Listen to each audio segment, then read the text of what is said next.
Hola, arrancamos con este vídeo dedicado a las definiciones y los conceptos más generales de Big Data. Aunque muchas veces van unidas, la inteligencia artificial y el Big Data son dos campos distintos. En algunas ocasiones la inteligencia artificial tiene que entrenar en escenarios. Estos problemas requieren mucho cómputo, mucho proceso, pero poco almacenamiento. Aquí la parte de Big Data no sería incluso ni necesaria. Pero en otras ocasiones la inteligencia artificial necesita entrenarse con un conjunto grande de datos. Pues por ejemplo, en un sistema de reconocimiento de caracteres, la inteligencia artificial se ha tenido que entrenar viendo muchos caracteres. Ahí en ese caso la parte de Big Data sí que es necesario, puesto que almacenamos todos esos datos con los que se entrena la inteligencia artificial. Y el tercer y último escenario es aquel en el que no se hace uso de la inteligencia artificial, simplemente se procesan los datos y se analizan para obtener sobre todo gráficas y tendencias. Esto ya lo veremos, pero está totalmente enfocado a la lógica de negocio, donde se analizan un montón de datos para buscar patrones y así poder tomar decisiones más eficientes. Entrando ya en lo que podría ser una pequeña definición de lo que es Big Data, vamos a decir que es toda aquella gestión relacionada con el almacenamiento y el uso de una cantidad muy grande de datos que no se puede realizar por lo que llamamos los sistemas tradicionales. Con una definición más de andar por casa, podríamos decir que Big Data trata toda la gestión de datos que no caben en un solo ordenador. Piensa que aquí no estamos hablando de un montón de películas ni un montón de fotos. Estamos hablando de cantidades de datos muy grandes. Pienso que todos tenemos claro que no hay un solo servidor de Gmail ni un solo servidor de Netflix, porque simplemente la información que manejan no cabe en un ordenador. Además, la parte de Big Data tiene otra característica, que es que además de distribuir la información entre muchos nodos, también es capaz de procesarla repartida en muchos nodos. En la informática tradicional traemos los datos a memoria principal y desde allí los procesamos, muchas veces secuencialmente, y esto con Big Data no tiene sentido porque son muchísimos datos. Entonces aquí lo que se hace es llevar el procesamiento donde estén los datos, justo al contrario que como hacíamos tradicionalmente. Vamos a empezar entonces por los orígenes. En Estados Unidos el censo se realiza cada 10 años y ya en 1880 necesitó 7 años para obtener resultados. El censo es importante porque obtiene una visión general que es útil para tomar decisiones estratégicas. Los representantes políticos pueden depender del número de habitantes o tal vez decidas invertir en infraestructura según la dispersión poblacional o muchas otras decisiones que tienen que ver con conocer el contexto del país. Bien, pues en ese momento se estimó que para el siguiente censo, el de 1890, ya se iban a necesitar más de 10 años de cálculo, con lo cual se iba a pisar con el siguiente. Este hombre, que trabajaba en el censo, se dio cuenta que la mayoría de las preguntas se podían contestar con un sí o un no. Eran binarias. Creó una máquina tabuladora con tarjetas perforadas con marcas donde había un sí y no marcas donde había un no, que fue capaz de procesar toda la información en solo 2 años. Quiero ver aquí un primer ejemplo de Big Data, donde el método tradicional no era suficiente. Vamos a avanzar 100 años para llegar a 1990, cuando nace la World Wide Web. Este hombre desarrolla un sistema por el que en los documentos hay enlaces que nos permiten ir a otros documentos, creando lo que hoy todo el mundo llama Internet. Este es un momento clave. Aquí nacen compañías importantes como Yahoo, que se encarga de crear un directorio donde la gente anuncia su página web, un poco como las páginas amarillas. El crecimiento de Internet fue exponencial. Había cada vez más y más páginas web. En ese momento Yahoo se dio cuenta de que iba a necesitar mucho almacenamiento. En esa época también nacen empresas como Amazon, que se dedica a vender libros, y Google, que se diferencia de Yahoo en que Google es un buscador mientras que Yahoo era un directorio de páginas web. Probablemente Google fuera de los primeros en tener una necesidad importante de almacenamiento, porque su araña, que iba recorriendo todas las webs de manera automática, iba recolectando un montón de información. Yo pienso que este es el momento del nacimiento de Big Data, en el momento en que Google publica unos papers con la solución a este problema de almacenamiento y de proceso, y los ingenieros de Yahoo que estaban trabajando en algo similar parten de esa idea para crear lo que después sería Hadoop. Google sería la primera, pero rápidamente se sumaría Amazon y Facebook. Todas estas empresas se dieron cuenta que además de proporcionar el servicio que ofrecieran, pues libros en Amazon, páginas web en Google o la información de tus amigos en Facebook, todas ellas podían obtener más información, lo que llamamos metadatos. Cuándo te conectas, desde dónde te conectas, qué sistema operativo tienes, qué navegador, qué buscas, cuándo lo buscas, cuántas veces lo buscas. Toda esa información asociada se guarda. Hoy en día la necesidad de almacenamiento se ha disparado, porque además de estas grandes compañías tenemos cada vez más sensores, más dispositivos que guardan información, nuestra ubicación en el móvil o los pasos o la frecuencia cardíaca en la pulsera. Tal vez en este momento nos surge la pregunta de qué diferencia hay entre datos tradicionales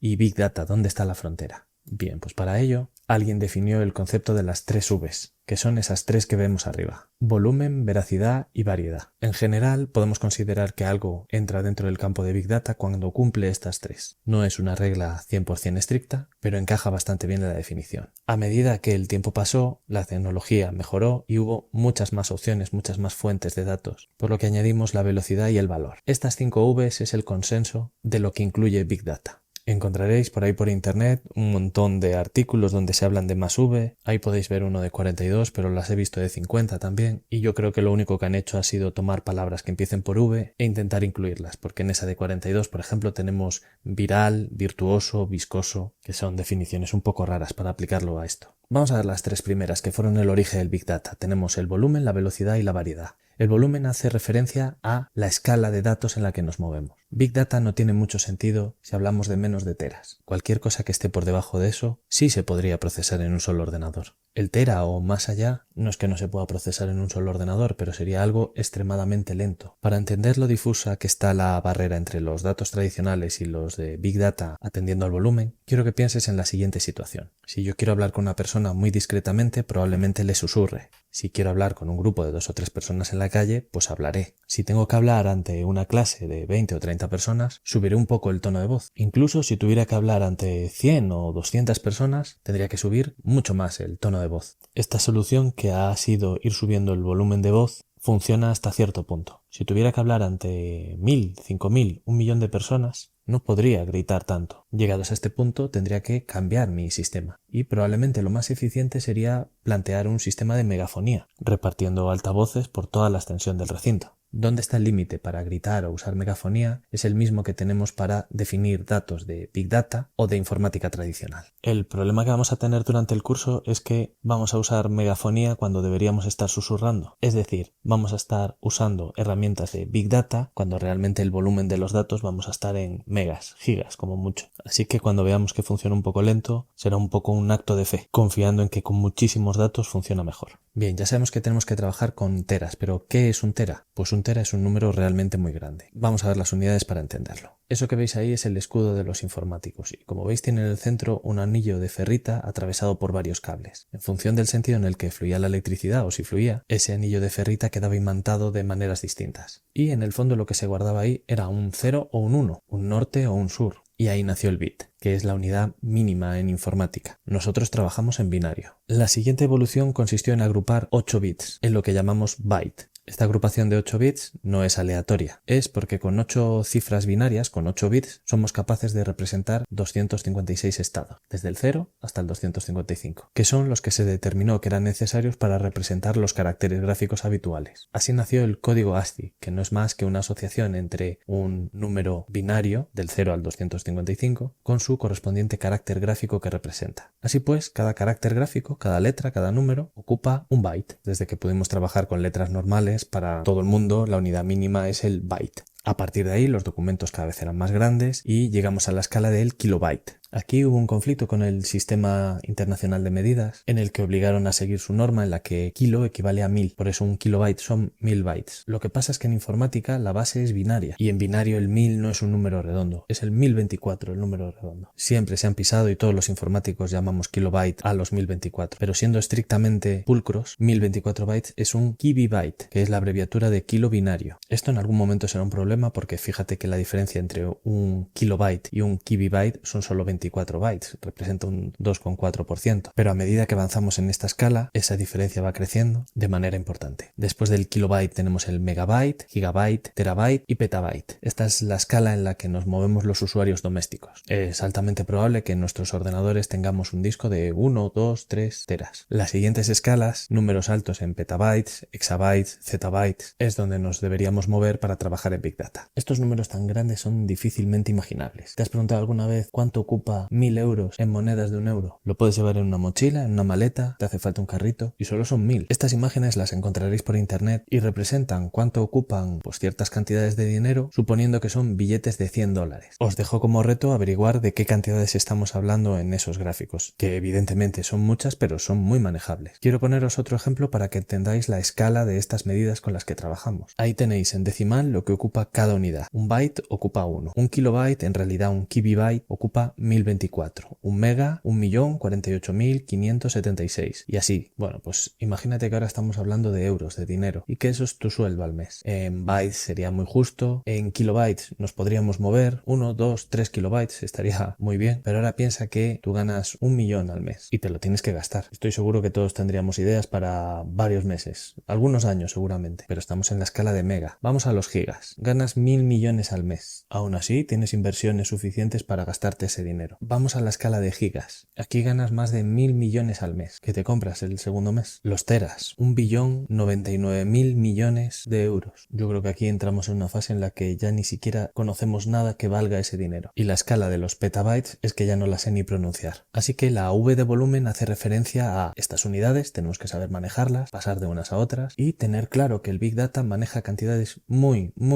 importantes de información. Ahora te preguntarás, ¿cómo generamos tanta información? Bien, pues ya la información que se mueve en Internet es brutal, pero piensa que aún es mucho más grande la información en forma de metadatos que se maneja. Para haceros una idea, hay un montón de gráficos en Internet del tráfico que se mueve en Internet en un minuto. Más de 5 millones de búsquedas en Google. Se suben 500 horas de vídeo a YouTube y se reproducen más de 600.000. Mensajería, redes sociales, correo electrónico y todo lo que no vemos, como llamadas telefónicas o tráfico de datos entre aplicaciones, por ejemplo, del sistema bancario. Y lo más increíble de todo es que esto pasa en un solo minuto. Las siguientes Vs tienen que ver con la velocidad y la variedad. La velocidad hace referencia a cómo de rápido es el procesamiento de toda esa información. En algunos casos no necesitamos velocidad. Podemos esperar a la noche a que se procesen todos los datos del día y obtener los informes a la mañana siguiente. Pero en otros casos necesitamos que esa velocidad sea cercana al tiempo real, porque la respuesta tiene que ser inmediata. En cuanto se hace un movimiento bancario, los sistemas deben revisar el contexto de esa operación para detectar si se trata de un fraude y en ese caso cancelar la operación o al menos avisar. Esa velocidad en el proceso que se requiere ha dado estrategias de tiempo real y también de streaming, donde el proceso ya no se hace cuando se recibe el archivo, sino durante la recepción de ese archivo. Por otro lado, en Big Data tenemos la tercera V, de variedad. En la informática tradicional, los datos normalmente son lo que llamamos estructurados. Si nos imaginamos una base de datos o una hoja de Excel, nos podemos imaginar los datos en forma rectangular, tabulada, donde cada columna es un tipo de dato y cada fila es un registro. La diferencia es que ahora Big Data permite procesar esos datos, pero también datos que de la manera tradicional eran difícilmente interpretables, como por ejemplo un stream, una foto, un vídeo, un audio, cualquier archivo multimedia. Este tipo de datos se llama no estructurado, porque su contenido principal es difícil de interpretar y en principio no sigue una norma clara. Entre los datos estructurados y aquellos no estructurados hay una zona gris que podríamos denominar de datos semiestructurados, que podría ser por ejemplo un correo electrónico, en el que hay una parte estructurada que claramente se sabe que va a haber en el campo asunto, en el para, en el con copia, pero después hay otra parte de datos no estructurados, por ejemplo los adjuntos. Por lo tanto, en Big Data esta V de variedad indica que podemos procesar indistintamente datos estructurados o no estructurados. La siguiente V tiene que ver con la veracidad. En Big Data tenemos muchísimas fuentes de datos y esto hace que no todos los datos sean totalmente veraces. Es verdad que no esperamos encontrarnos un dato raro en un listado de clientes, pero es muy probable que todo aquello que dependa de sensores tenga ruido, una temperatura incorrecta, un lector de matrícula incorrecto. Lo que nos dice esta V de veracidad es que en Big Data necesitaremos procesar los datos para tener claro cuáles son los datos buenos y descartar aquellos que sean ruido. La última V que vamos a ver es la de valor y esto tiene que ver con lo que aportan los datos a la empresa o al cliente que está utilizando esta herramienta de Big Data. Este gráfico nos deja una idea sencilla pero bastante clara de lo que trata Big Data. En Big Data capturamos y guardamos datos, muchos datos. Un dato puede ser un valor de un sensor, una temperatura, puede ser un registro en una base de datos, pero no aporta mucha información. Es cuando tenemos un conjunto grande de datos cuando podemos tener ya información. Una temperatura puntual no me dice nada, pero un conjunto de temperaturas sí que me permite hacerme una idea de algún tipo de patrón o alguna tendencia. Pasamos de los datos a la información. Aún hay otro nivel, que es el conocimiento. En este punto entiendes los patrones y además eres capaz de hacer pequeñas predicciones. Por encima del conocimiento está la intuición. En este punto eres capaz de entender que puede haber una correlación entre dos variables que están en principio no relacionadas. Y ya el último nivel al que deseamos llegar es el de la sabiduría, en el que eres capaz de entender todas las relaciones que hay entre dos variables correlacionadas. Tal vez esto se entiende muy bien en un ejemplo médico.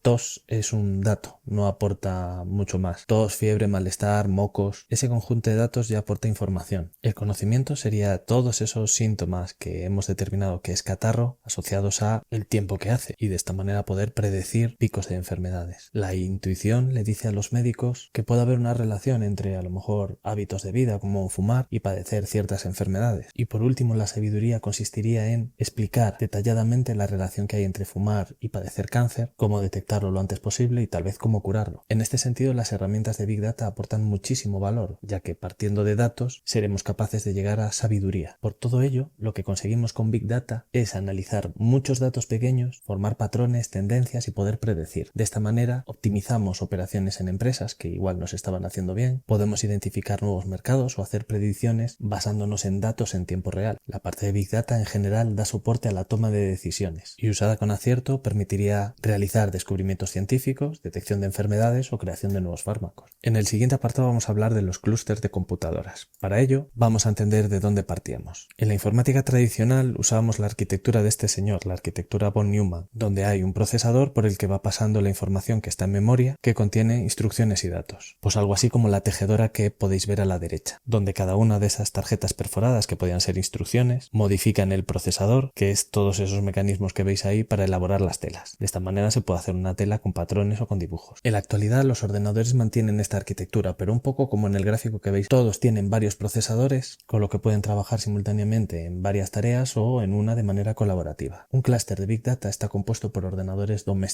Son ordenadores buenos, no puedes poner equipos antiguos, pero no requiere de un equipo especializado. A esto se le llama commodity hardware. La parte interesante del clúster es que puede escalarse horizontalmente, es decir, podemos añadir más y más nodos que tengan esa arquitectura para formar un clúster. Usar un solo ordenador sería un ejemplo de computación centralizada, solo se utiliza un equipo, y en un clúster podemos utilizar un conjunto de ellos. A esto se le llama computación distribuida. Esto aporta una serie de ventajas, por ejemplo, el alto rendimiento, que esto casi se traduce por fuerza bruta. Si antes tenía un número de procesadores limitado en una máquina, ahora tengo un número mucho más grande y en teoría ilimitado de procesadores. También otra característica que tiene es el equilibrado de carga. Los trabajos se reparten entre los nodos que están más libres o incluso también entre aquellos que tengan el hardware especializado que necesitan. Piensa que los nodos, además de tener un procesador, pueden que tengan una tarjeta gráfica mucho más especializada en cálculos que el procesador. Otra de las características que tienen los clústeres es la alta disponibilidad, ya que aunque algún nodo falle, la información siempre está disponible. Esto solo se puede conseguir con información redundante, por lo cual habrá réplicas de información distribuidas en distintos nodos. Debido al uso de commodity hardware es altamente probable que los nodos fallen. Por ello, el sistema debe ser tolerante a fallos. Tolerante a fallos y alta disponibilidad son dos conceptos prácticamente iguales. En general, usamos tolerante a fallos cuando nos referimos a un equipo concreto, por ejemplo en un sistema RAID de discos duros, y alta disponibilidad cuando nos referimos al sistema completo, al clúster. Un clúster también debe ser fácilmente escalable. La escalabilidad es aquella propiedad que permite a un clúster crecer. Puede ser de dos tipos, horizontal o vertical. Decimos que la escalabilidad vertical es aquella que consiste en mejorar un equipo, ponerle más memoria, más disco, más procesador. Y la escalabilidad horizontal tiene que ver con añadir más nodos y sumar sus características. Los clústeres también tienen desventajas, y es que usar commodity hardware y ser escalable horizontalmente provoca que muchas veces utilicemos hardware heterogéneo, haciendo que la administración y la gestión sea muy complicada. Por otro lado, la gestión de recursos y la sincronización es algo bastante complicado cuando hay un número grande de nodos. Y el último eslabón débil del clúster de ordenadores es la gestión de la privacidad y la seguridad de los datos. En cuanto a los conceptos relacionados con los datos y su almacenamiento, vamos a empezar por la base de datos relacional. Esta es la base de datos que conocemos de toda la vida. Está basada en el modelo relacional de Codd y podemos distinguir en una base de datos de este tipo tablas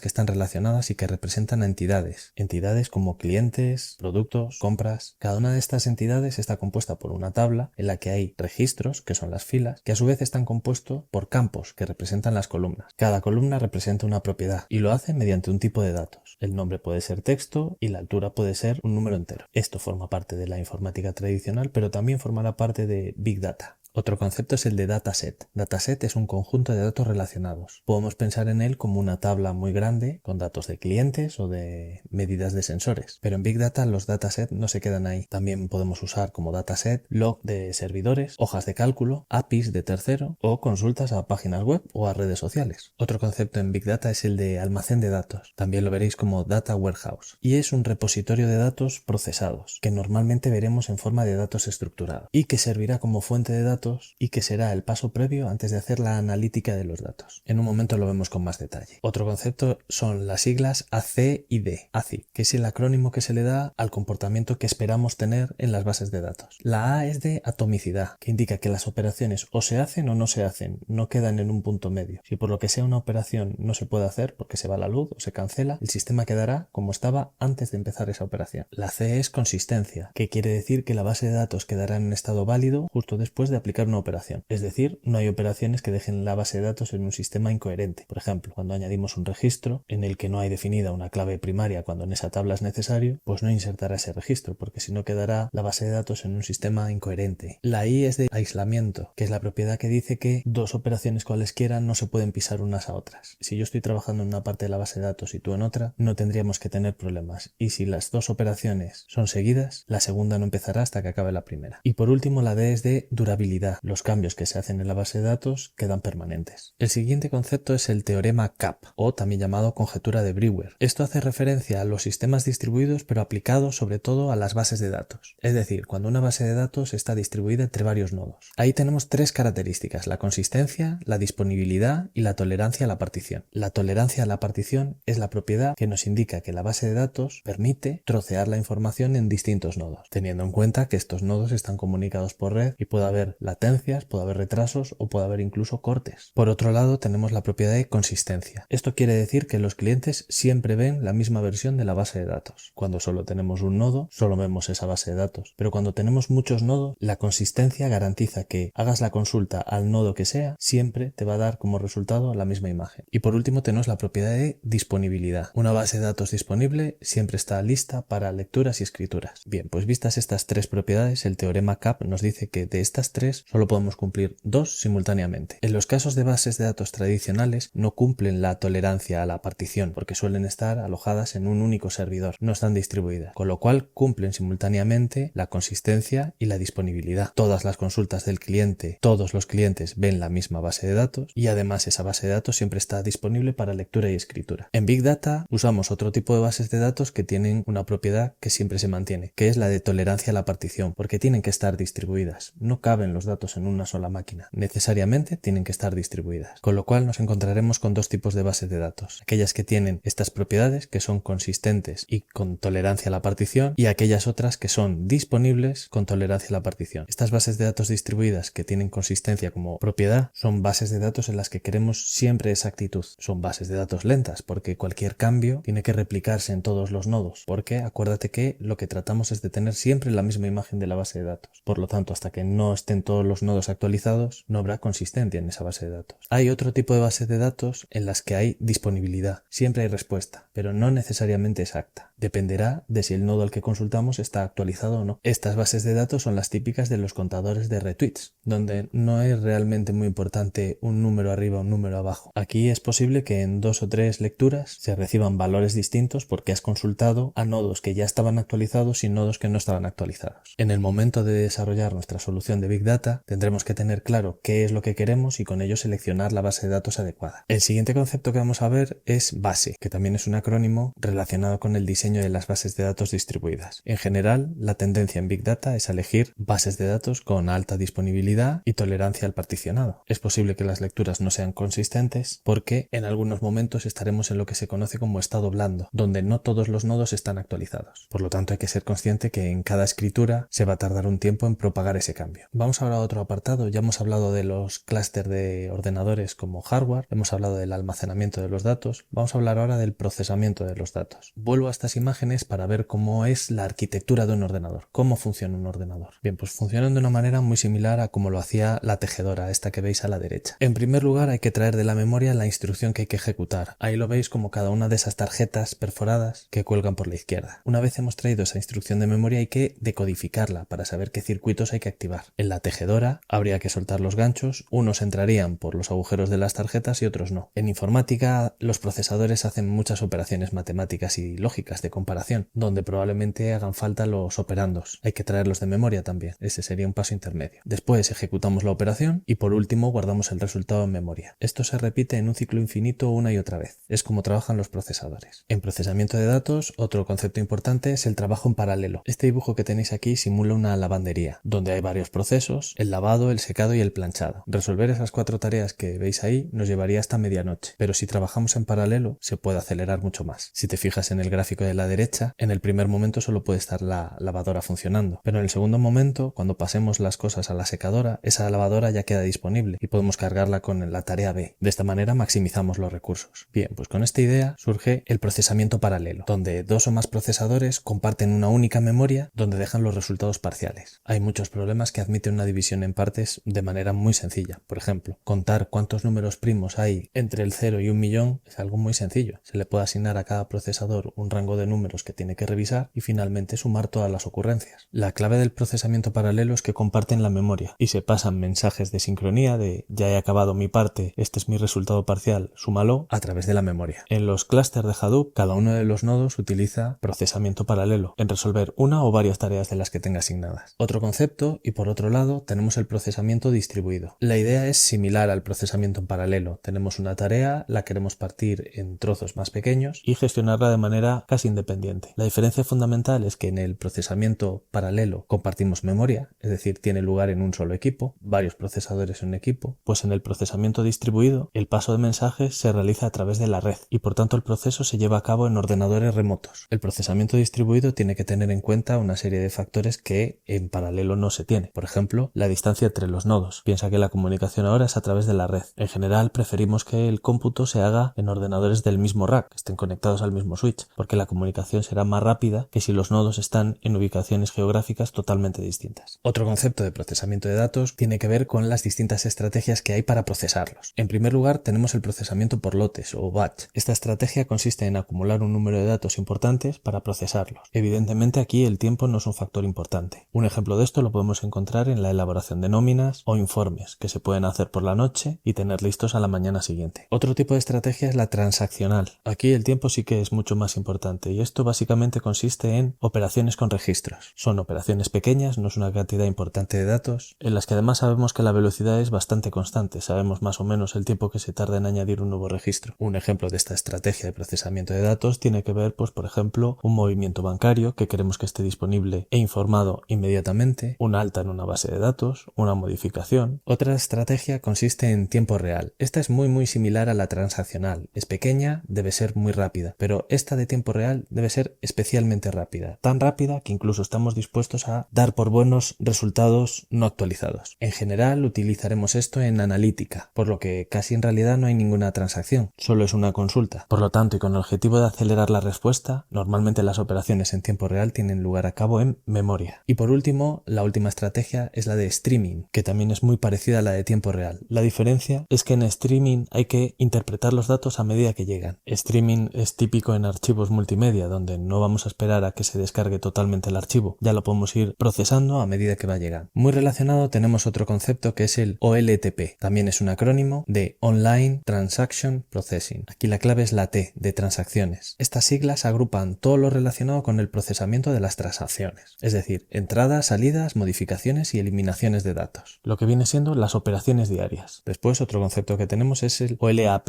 o LAP. También es un acrónimo y significa Online Analytical Processing. Y si antes era la T lo importante, aquí es la A de analítica. Este acrónimo agrupa todas las tecnologías dedicadas a la consulta de grandes cantidades de información. Fíjate, OLTP lo podíamos interpretar como un insert en una base de datos y un OLAP lo podíamos interpretar como un select en una base de datos. Si antes teníamos el teorema CAP, ahora tenemos el principio SCV aplicado al procesamiento distribuido. Realmente es bastante parecido. Este principio nos da 3 características y nos dice que solo 2 pueden ser cumplidas simultáneamente. Las características son velocidad, que indica el tiempo desde que los datos se reciben hasta que la analítica produce un resultado. La consistencia, que indica la exactitud de los resultados de la analítica, puede ser exacta porque hemos utilizado todos los datos o no porque hemos utilizado un muestreo de ellos. Y por último el volumen, que hace referencia a la cantidad de datos procesados. Efectivamente, si te fijas en el gráfico S, si quieres un procesamiento rápido y con mucha cantidad de datos, no puede ser consistente, no puedes esperar que los resultados sea reflejo de haber analizado absolutamente todos, tendrás que tomar una muestra. De la misma manera, si quieres un sistema rápido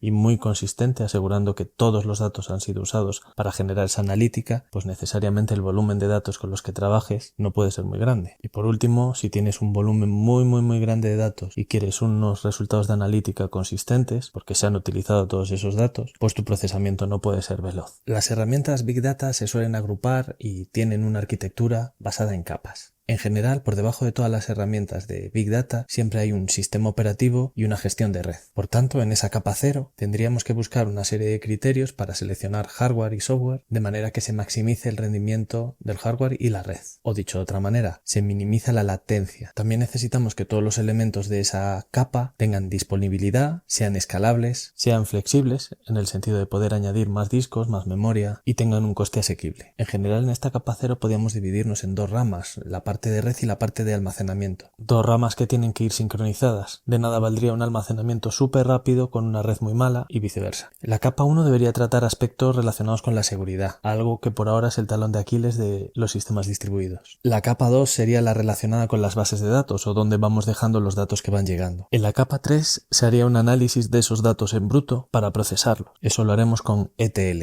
Y la capa 4 sería la gestión de los almacenes de datos. Dentro de los almacenes de datos encontramos varios tipos en función de su arquitectura, funcionamiento y objetivo. En primer lugar, ya hablamos de ellos, están los almacenes de datos o data warehouse, que son los encargados de almacenar la información estructurada. Tal vez nos haya llegado información de distintas fuentes de datos, después de un ETL los hemos normalizado, los hemos puesto con nuestra estructura, a nuestro gusto, y con el objetivo de aplicarles analítica, los hemos guardado de manera estructurada, bien en hojas de cálculo para hacer gráficas o en bases de datos para hacer informes. Hay veces que esos almacenes de datos tienen muchísima información, así que en ocasiones seleccionamos un subconjunto de esta información y la guardamos en Data Mart, que es exactamente lo mismo, misma tecnología, misma arquitectura. La diferencia es que guarda datos más especializados. Por ejemplo, en una empresa, departamento de compras, ventas, marketing, fabricación, publicidad, no necesariamente todos tienen que ver los datos de todos, con lo cual tiene sentido crear Data Marts para departamentos específicos o tareas específicas, y así solo hacer analítica con los datos que realmente importan. Por otro lado, también hay otra estructura que se llama Data Lakes, lagos de datos, donde aquí se guarda toda la información, generalmente información no estructurada, información en bruto que llega directamente desde las fuentes de datos. Aquí la filosofía es, primero almacena y ya procesarás. En el módulo de Big Data aplicado veremos más a fondo la arquitectura Hadoop, la arquitectura de Big Data. Aunque normalmente lo veremos de otra forma, como en el gráfico que tenéis ahí en los apuntes, un poco la estructura se mantiene, ya lo veremos con detalles, pero HDFS es el sistema de ficheros, es la capa más baja, más relacionada con el sistema operativo, y de ahí para arriba están el resto de las aplicaciones. Un plano de arquitectura mucho más genérica podría ser este que tenéis en pantalla, donde hay un montón de fuentes de datos que entran en el sistema, quedarán en un data lake y físicamente almacenados en un sistema que dé soporte, como el de Hadoop de HDFS. Después se procesarán siguiendo alguna estrategia de procesamiento, se les aplicará algún motor de analítica y finalmente se visualizarán. El último apartado es el paisaje de Big Data y tiene que ver con el estado del arte de cómo está ahora Big Data. Esto que tenéis aquí son las herramientas y la tecnología incluida dentro del mundo Big Data en el año 2012. Esta que veis aquí es en el año 2016 y esta que no vais a poder ver es la del año 2021. Cada vez hay muchas